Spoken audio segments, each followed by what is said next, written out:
it's Susie here. Today we're diving into a topic that is absolutely essential for the long-term success of your business, and that's creating a great onboarding system for your team.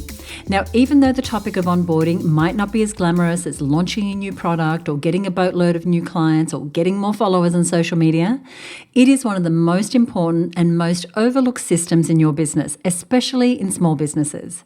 When you get your onboarding right, you get a team of people around you who are committed, engaged, and excited to work on this business that you love so much. And for you, it means way more freedom. Freedom to focus on the big picture, freedom to grow, and even freedom to take some well-deserved breaks. And I want to start with a quick overview of our onboarding process here at HerBusiness. I'm so proud that we have a high retention rate for employees and contractors alike, with some of our team having stuck around for over 2 decades with us. Yeah, for reals. And to make it even more impressive, we're not all in the one office. We're spread across different time zones on different continents. But despite that, we've managed to create an environment where our team feels connected, valued, and most importantly, aligned with one another so that we can get work done smoothly.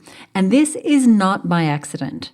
It's because we've worked hard to create a strong onboarding system that helps new team members integrate, vibe with our work culture, and feel supported not just weeks, but years after they're hired. And I'm going to be honest, it didn't start off this way. And I'm celebrating this year 30 years since I started my first business. And it definitely wasn't like this in the first few years. So I'm going to tell you what I've done. The thing is, whether you're hiring your first virtual assistant or you've got a team of 20 people already, this episode is for you. We're going to be talking about why onboarding matters more than anything else when it comes to employee retention, what steps you should definitely have in your onboarding system, and some common mistakes that small business owners make when hiring someone new. So, are you ready? Welcome to the HerBusiness podcast. I'm Susie Daphnis. I'm the CEO at HerBusiness, and we are going to dive in. So let's start off by talking about why having a solid team matters so much. Now, as business owners, we often have to wear all the hats: the marketing hat, the customer service hat, the strategist hat, the content creation hat, all the hats. And while some of us might take pride in being able to fill all those roles, the truth is that our heads just aren't big enough to carry all those hats at the same time. Not if it's going to be a sustainable business. And it's not also just about the sustainability of your business, it's also the sustainability of your sanity. Now, if you're listening to this as a solopreneur right now, you probably already feel stretched thin. And that's because there's only so much that you alone can do. There's only so many hours in the day, people. And you have to save at least a few of them to sleep and eat and see your pets and your family and your exercise and all those things. Now, burnout is such a real risk when you're the only one doing everything. And I've seen countless business owners hit that wall because they've tried to do it all without any support. In order to grow sustainably, you need help. You need a team that can take on some of the day-to-day responsibilities so that you can focus on the big picture vision for your business. Now, onboarding is all about creating a system that works for your team, not the other way around. As I mentioned earlier, our team has been with us for years, and that kind of longevity and loyalty doesn't happen by accident. It's because we prioritize our team members, we invest in them and their skills and in connecting with them, and we make sure that they're onboarded in a way that sets them up for long-term success. It's all about freedom. When you have a strong team, you have the freedom to delegate, to step away, to trust that the wheels will keep turning even when you're not at the steering wheel every second day. I've just had the great pleasure of being away for 5.5 weeks. And it's the systems that we have in place, the systems that the team works with, and the longevity of the team, the experience they have, that made that possible. And freedom allows you to focus on your real job as the business owner, which is visualizing the next steps, planning your strategy, making those big moves that will take your business to the next level. Now, I read a Gallup study recently that found that companies with higher employee engagement levels have 21% more profit than those with lower engagement. 21%! Can you imagine if your profits went up by that much? Your team directly impacts your bottom line. And where does that engagement start? It starts right at the beginning with your onboarding. Now, I'm not saying that everyone listening should go out and find 10 new hires tomorrow. Depending where you are in your business journey, you're going to want to form a team that fits with what you need. So in this episode, I'm going to be talking about onboarding, but you're going to get some other tips that you can use even with your existing team. The important part is no matter if you're just starting out or you're running a full-scale business, it's having a structured onboarding system that matters. So if you're a solopreneur and you're hiring your first VA, your first virtual assistant, that's a big step. This is your first experience stepping slightly out of the doing role and more into a leadership role. Now, this can be daunting because hiring that VA isn't just about having someone to help you with your tasks. It's also about learning to let go a little, to trust someone else with the precious business that you've been working on so hard. And even if it's just the two of you, the onboarding process still matters. It's still absolutely relevant. In fact, that first hire is going to set the stage for your onboarding system in the future. So doing it right the first time, even when you are a team of two, is essential. But don't worry, if you've missed a few times, maybe you've had a bit of a revolving door of team, that's okay. We can get it right the next time round. Now, for those of you who are what we refer to as micropreneurs, maybe you have a team of between 2 and 15 team members, or you have contractors or a few full-time employees, the onboarding system that you've laid down becomes even more important, because you are dealing with different types of employment structures. Some people might be full-time, others might be part-time, or they might be casuals or contractors or work on specific projects. It doesn't matter. Everyone needs onboarding, and you need to set a foundation so that everyone understands how they fit into the bigger picture and how they can communicate with each other. And you have to figure out how to make everyone feel like they are part of your team. That is such, I'm going to underline that. In the air, in the ether. I'm going to underline that. You want everyone to feel like they are part of your team. Now, some of you might be full-scale entrepreneurs, which means, you've got big teams, you've got dozens of people, maybe you've got different departments, and your role is to keep everything running smoothly while reaching those longer-term goals. Now, onboarding here is about maintaining consistency, and maybe you are not doing the onboarding yourself in this instance, but you still want your new hires to feel integrated into the company culture without being overwhelmed, which happens often when there are more established systems that you've been using for years. You can take it for granted.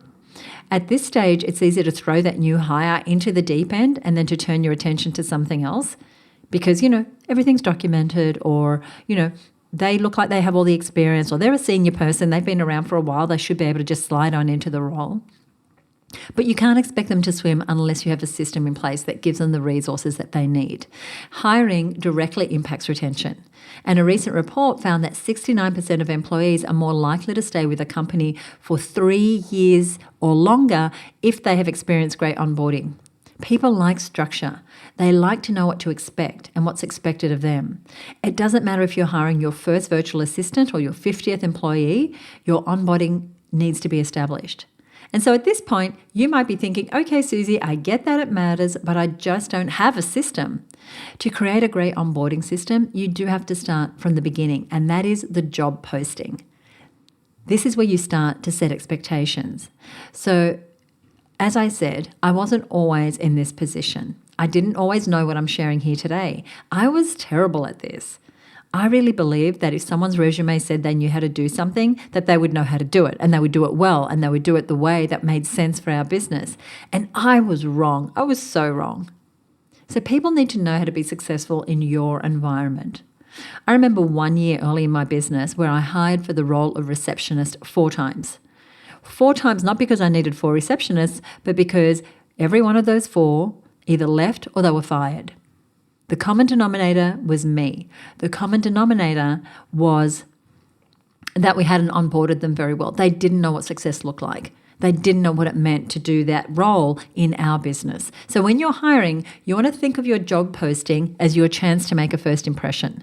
It isn't just about listing the qualifications and the requirements. It's really an opportunity to share a bit about your business, why you started it, and attract the right kind of person. Now, your job posting should be as clear as possible, but it should also convey your values and kind of have the tone of your business. So describe the type of person who would do well on your team and why the role matters. Because I guarantee that someone who matches that description is reading it, and you don't want that person to skip over your job posting. You want that person reading it to think, you know what, I can really see myself working here. That's the reaction you want. You want someone aligned with your mission and your values, and the more they are, the more motivated they're going to be from day one. Now, one major issue with the hiring process can be that right now, if you post a job, you're going to get a lot of applications because that's just the way of the world right now as we're recording. Now, half of them are going to be bots and spam messages, or they're going to be half-baked applications that show zero effort. People are just, applying for everything. Now, a little tip to weed out those people who are just pressing a quick apply button to 200 jobs a day is to include a question or a small task in your job post. Now, I know we've gone a little bit off track from onboarding, but this is going to help because, one, you're going to get the right sort of person. So it could be that you ask something like, in your cover letter, tell us about your all-time favorite project you've worked on. Or it could be easy, like include the words, I am your next hire, somewhere in your application. Even the idea of asking for a cover letter and then people don't, dismiss them immediately. If they can't read a simple instruction like that, then they're probably just sending off applications without really considering what is needed. So these little tips are going to help you weed out those that are just mass applying to jobs without taking the time to read. And, we want to avoid the robots. So this is really going to help. So let's keep looking at this hiring process and looking at interviewing very quickly. I know this is still onboarding. And this is what's happening before day one, because those interviews, they are people learning what it's going to be like to be a good fit for your business. Because if you've hired once, twice, 3 times, there's probably good people that said no, even though you offered the job. And it could be that you missed this piece in the interviewing. So I'm a big believer that yes, skills are important, but most skills can be taught because there's probably particular ways that you do things inside of your business. Your marketing, the way you do your marketing, the way you do your customer service. Yes, there's going to be some general rules, but there might be some very specific skills that you can help someone learn. It's much harder to find someone with your values, your workflow, your communication style. Now, a face-to-face interview in person or on video is crucial to me before I make an offer to someone. It gives me a chance to see how the candidate interacts with me, how they communicate, and whether they have that spark that makes me think, yep, that person belongs here. I could totally see them in one of our team meetings. And it's not just about you assessing them. They're assessing you at the same time. They're deciding whether they want to be part of your company. So make sure that you are kind of giving them the scene, the lay of the land of what it would be like working with you. And be truly honest and really transparent. When you find that right person, that next step is to set up a contract or a letter of agreement. Again, this is setting the expectations right from the start, and it's bringing them into your business. So they haven't even started yet. They've said yes. You've made them an offer. They've agreed to it. And so you lay out your letter of agreement or your offer. So you want to outline the hours, the responsibilities, any key performance indicators, any other key points that really should be in paper. And this contract, and we never make it onerous, it's just a very simple 1 or 2 page letter that says, this is what you're agreeing to, this is the salary, this is what the role involves, do you understand that this is what day you're starting, these are, and then we're going through the other HR things like leave and all those things. But at least they know what's expected of them. And if they were feeling uncertain right off the bat, this gives them that confidence that's going to allow them to hit the ground running. So try and set those guidelines right away. Now, let's jump into the most exciting part of the onboarding system, and that's the first week. So you want to make sure that your new hire has everything they need without being overwhelmed. So they're going to get their email set up, you're going to give them access to the tools they'll need for their job, you're going to make sure they understand the basics of how everything operates. But don't do this. Don't bank up months and months of work and give it to that person. You want to get them starting slowly, perhaps even slower than they think they should be going. So you want to introduce them to the parts of your technology. So what we call your technology stack. So the tech that you use to run your business. What are the different applications you use? So if you're working with us, you're going to learn about Slack and Keep and Teamwork and Woofu and all the different tech tools that we use. What are the tech tools that you use that they're going to need to know? Can they poke around? Is there a little bit of training either provided by the technology company or by you that they can do in that first week just to get a feel for things? This is also the time to introduce them to the rest of your team. And it doesn't have to be formal. Sometimes casual introductions work best. The new person is going to want to know who everyone is and what their role is. And the goal is to Have team members start communicating with each other so that they know who to ask questions of. Sometimes you're not going to be the person they need to be asking, so they need to know who's who in your zoo. So we do this in a couple of ways. We have an organizational chart that we go over with that person, and it explains what roles people have and who reports to who, what days people are working, etc. And then we have daily huddles. And the first time someone comes to a daily huddle or our weekly meeting, I introduce them, and then everyone else on the team explains their role. So that can take a little bit of time depending on your team, but it's a great way for them to kind of get a sense of it. Now, they may not remember everything, so we do have that written as well. We have what the person's role is, what they're responsible for, and of course, they're going to have opportunities, certainly in our business and the daily huddles, to connect with people and better understand what everyone does. But importantly, that first week is all about your why, having them understand, why does your business exist? Why are you so passionate about it? What are your values? What is the plan for the next quarter, the next year? Like, what is the big picture? What are you trying to achieve with your clients? And people want to be part of something bigger than themselves and bigger than their paycheck. They want to be part of a business that's up to something, that's making an impact. And you want to build that emotional connection and have them feel like they are contributing to the bigger picture of what you do. For example, here at HerBusiness, all our team members are as passionate as I am about helping women entrepreneurs build and grow successful businesses. We all come from a different place with our different skill sets, but we're working towards the same goal. So once that first week is over, you want to take that team member deeper into the day-to-day workings of the business, especially as it relates to their role. And actually, the first month should be all about integrating them into actual projects and tasks. So we mix a balance of training, briefing, and then some tasks. So they're not necessarily doing whole projects on their own, but they are doing things and feeling productive while also still learning. And you want to have them have a go. Right? You want to give them the training, the responsibility, and the support, and then let them go. Let them do the task, right? And they may fumble, they may not get it right, but you want to let them know that that's okay, that if they followed the process, if they've done the training, if they've asked the questions, and then they've made a mistake, that just happens. But you're going to trust them to do their job, and that you're available to ask questions.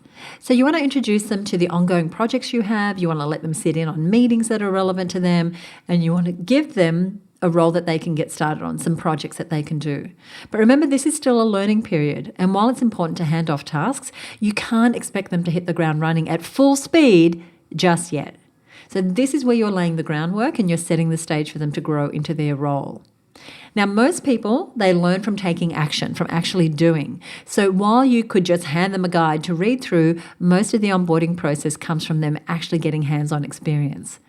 So let them learn about the campaign you're running and each step involved. Let them explore and ask questions and offer solutions and be part of the conversation. Now, no question is a bad question on onboarding because they're new, they're learning. And you should make sure that they're comfortable asking.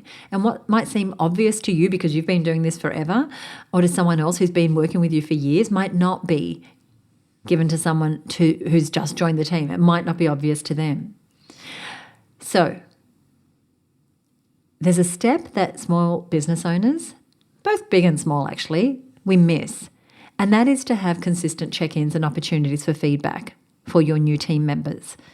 Obviously for your ongoing ones as well, but certainly in the beginning.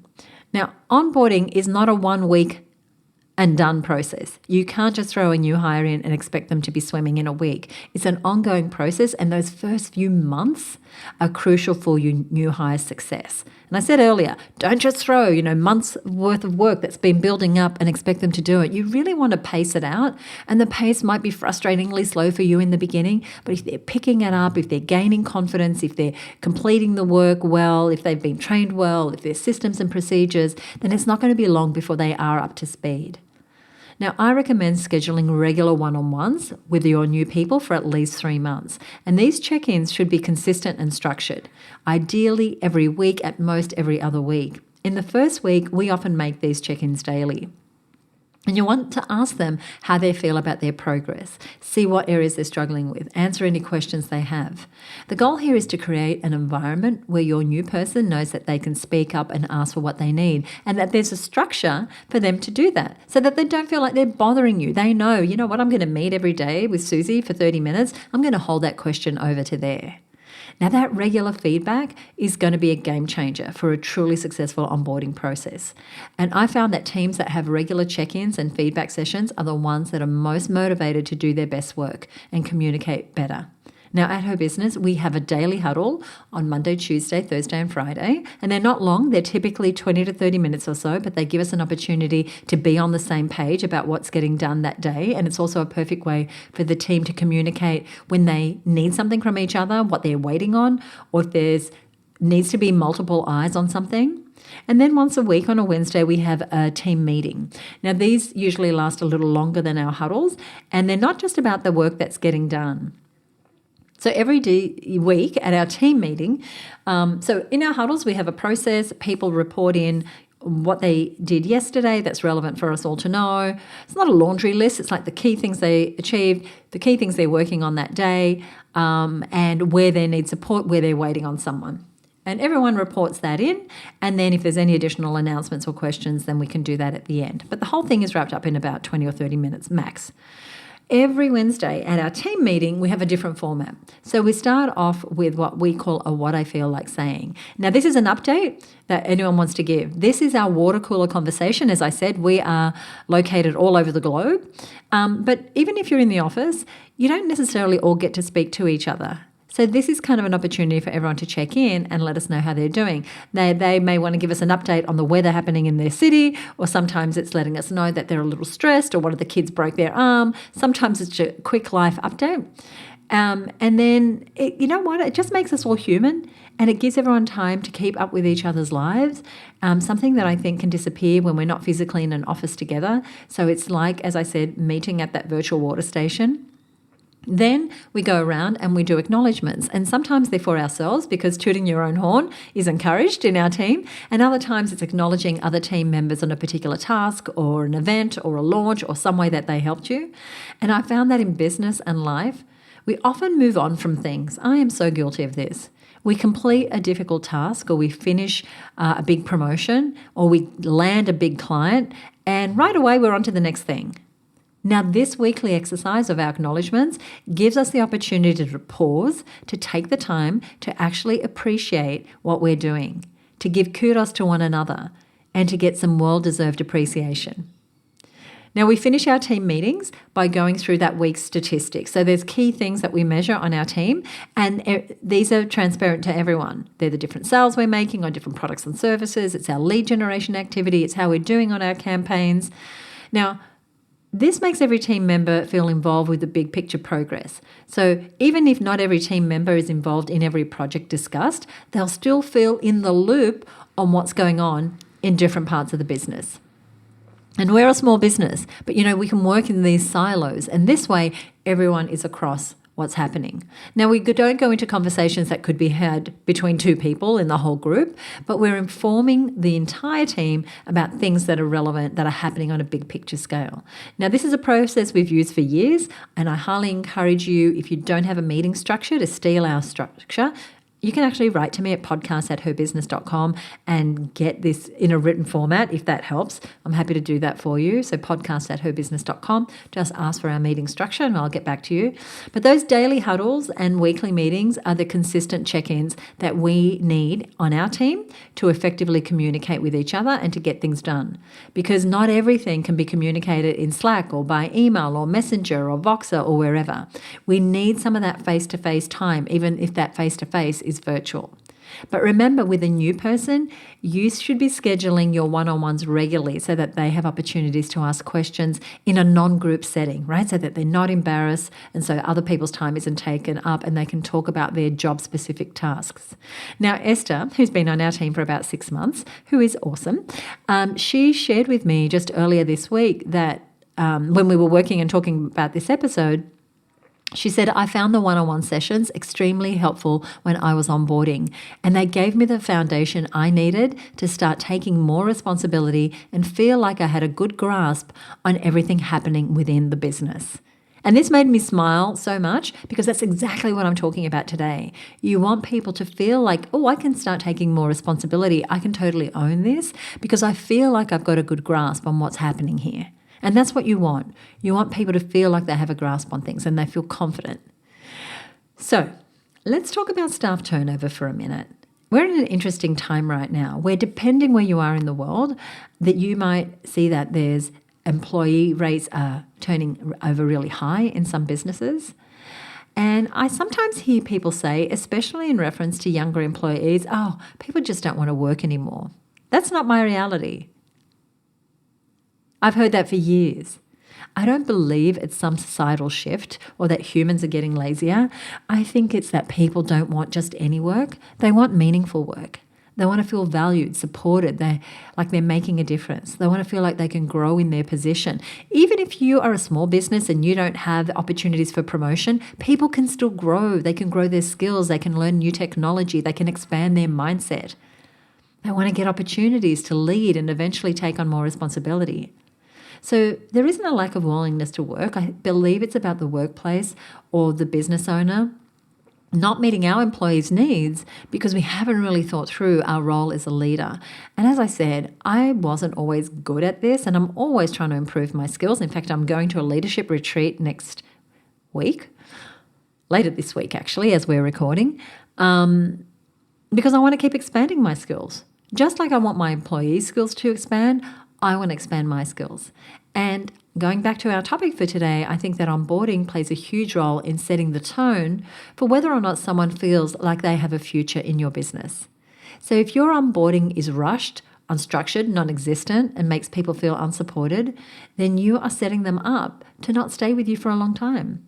It's on us as leaders to create an environment where the team feels like they can succeed, they can grow, and be part of the bigger picture. And all that starts on day one. But let's be real for a minute. Every once in a while, things don't work out, right? Maybe the person isn't a right fit, or maybe they're not meeting the expectations despite your efforts to help them improve. It happens in every business at some point, and it's never a great reality. When you're in the position where someone isn't working out, it is awkward. Now, many business owners go the easy route by making that firing process as quick as they can. Other business owners, I see them hire and fire very quickly often, and it keeps being that person's fault, where maybe we need to look and see, how are we hiring? How are we setting people up for success? I want to encourage you to slow down and really use hiring, working with team as a learning opportunity. Getting feedback from your people if they're willing, if someone didn't work out, at what didn't work for them.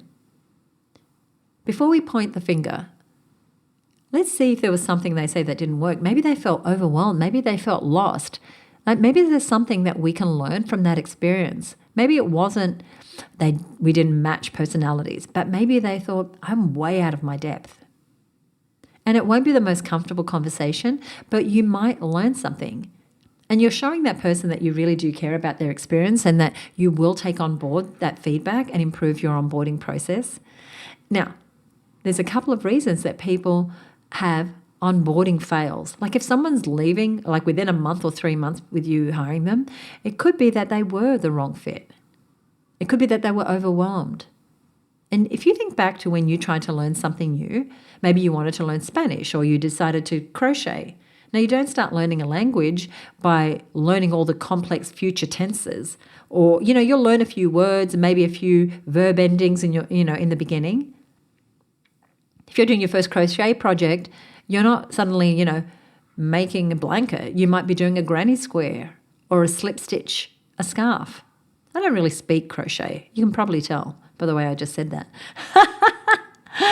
Too much information too soon can make you feel paralyzed, overwhelmed, and no longer excited, right, to learn a new thing.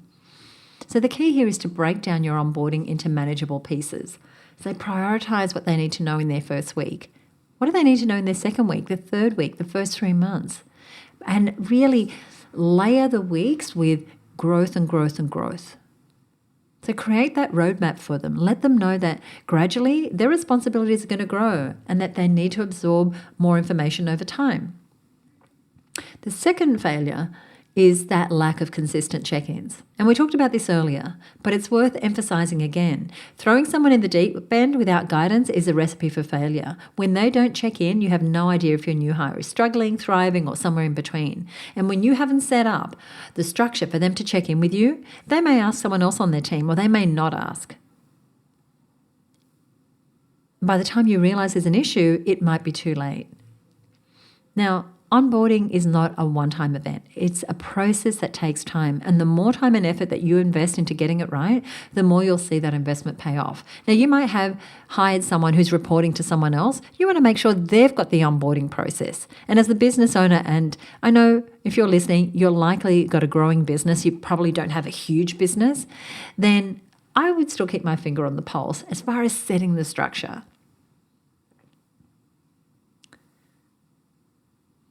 You'll see your investment pay off, just like we have with our team members who've been with us for years. And that's because we do put the effort into doing that onboarding right. And then, of course, we need to maintain it with those regular check-ins, with the meetings we have, with making sure we're briefing people well. You know, we have other systems and structures that support the team feeling empowered. And remember, even though it can seem like a long process to onboard someone properly and actually get them up to speed, it's going to pay off so many times over, because it's more expensive to keep hiring and losing people. And when you do this right, you get more freedom to spend time on the things that really matter, the things that are your role in the business. If you have questions about this topic, there's a couple of things I want you to do. One, you can email me at podcast@herbusiness.com. The second thing you can do is follow us on Instagram, because we're constantly posting little nuggets of business tips there. And quite often we are posting about systems and team and marketing and all the things, but they're in little short Instagram type bites. But once again, follow us on Instagram at @herbusiness, or you can email me at podcast@herbusiness.com if you've got a specific question. So that's this episode. In the next episode, we have a great guest. She's one of our members, and her name is Jovana Vojnik. Her business is Bumper Leads, and she's an expert on all things email automation. So if you're wanting to level up your email campaigns and add some automation so that it's not a manual process and have a worry-free workflow, then you want to tune in next week. So if you're new to the show or you haven't yet subscribed, you want to hit that subscribe button, and then you'll get the episode right away. And the episodes drop every Thursday. I love doing this show for you. I appreciate you listening and sharing the show with your friends. I love it whenever I get a comment from you on what you enjoyed. So you can make my day by either writing to me at podcast@herbusiness.com or going across to Apple Podcasts and leaving us a rating or a review. Now, I'm going to give you a URL where you're going to find a summary of what we've covered in today's episode, as well as links to other resources that we've talked about today. And that is our show notes page. And the show notes page for this episode is www.herbusiness.com/276. That's herbusiness.com/276. Thank you so much for joining me. I'll see you back real soon, right here on the Her Business podcast. Bye for now.